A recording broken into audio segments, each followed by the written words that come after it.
Assalamualaikum warahmatullahi wabarakatuh. Perkenalkan, nama saya Farizal Lutfi Amri dengan NIM 2108784 dari Prodi Kepelatihan Olahraga. Baiklah, di sini saya ingin menjelaskan mengenai tentang materi pembelajaran motorik dari pertemuan 9 sampai dengan pertemuan 12, di mana dari pertemuan 9 sampai 12 kita membahas tentang fase-fase belajar motorik. Jadi dalam belajar motorik terdapat 3 fase, yaitu ada fase belajar motorik tingkat awal, tingkat 2, dan tingkat 3. Yang pertama saya ingin menjelaskan mengenai fase belajar motorik tingkat 1.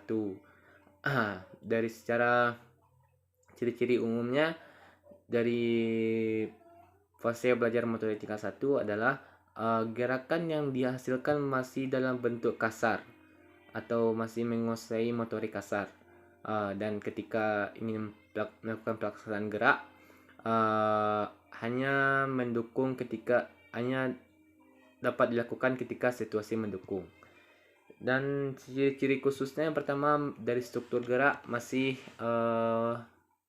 kasar atau disebut dengan masih menguasai motorik kasar. Dari kelancaran gerak belum terbentuk, gerakan yang dihasilkan dari fase motorik tingkat 1 masih tersendat-sendat. Dari koordinasi gerak, gerakannya belum terkoordinasi dengan baik. Dari ketepatan gerak, gerakannya yang dihasilkan belum stabil. Dari kecepatan gerak yang dihasilkan masih bersifat lambat.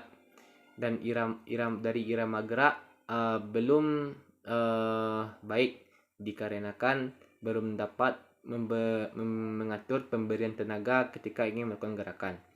Dari luas gerakannya yang dilakukan masih belum efektif dan efisien dikarenakan koordinasi gerakannya yang masih belum baik. Yang ke dari segi bayangan gerak masih belum bisa dengan baik membayangkan bayangan gerak.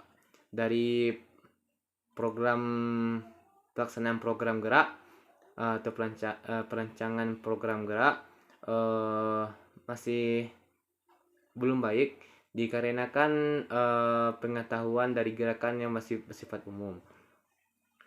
Dari yang selanjutnya saya akan menjelaskan mengenai fase motorik tingkat 2.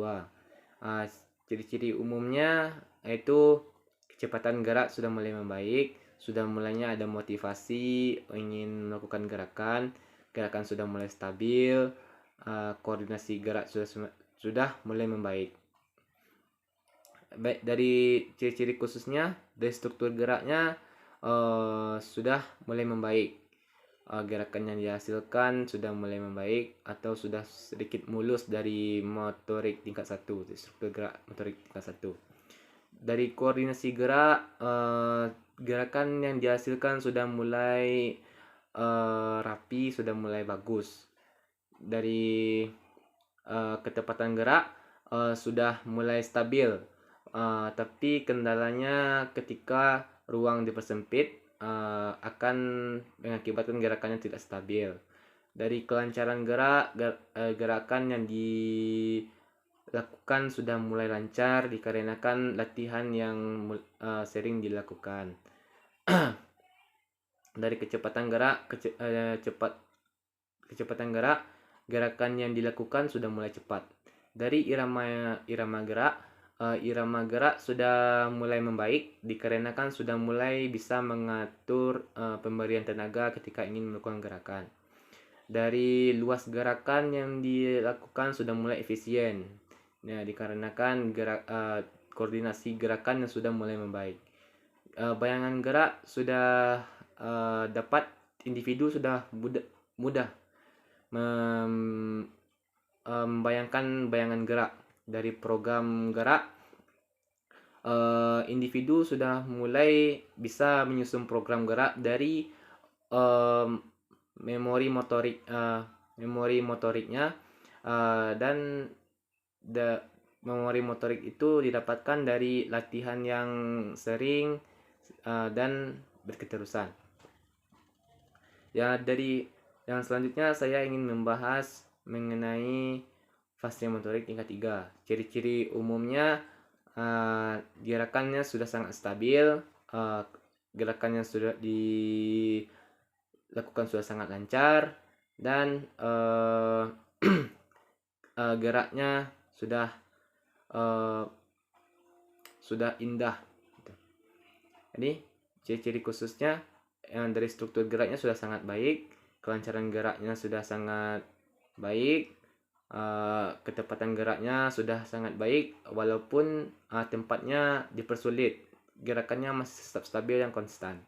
Dari kecepatan geraknya masih sangat baik. Dari koordinasi geraknya, tiap gerakan sudah terkoordinasi dengan baik. Dari irama geraknya sudah sangat baik dikarenakan sudah sangat bisa mengatur tenaga ketika ingin melakukan suatu gerakan. Dari luas gerak yang dihasilkan sudah sangat baik dikarenakan koordinasi gerakan yang sudah sangat baik. Dari bayangan gerak, individu sudah sangat mudah untuk individu sudah sangat mudah menentukan bayangan gerak, dan dalam program gerak individu sudah dapat menggambarkan bayangan program gerak melalui memori motoriknya dan didapatkan dari hasil latihan yang berketerusan. Mungkin itu yang dapat saya sampaikan dan pemahaman saya mengenai materi tersebut. Terlebih dan kurang saya mohon maaf. Assalamualaikum warahmatullahi wabarakatuh.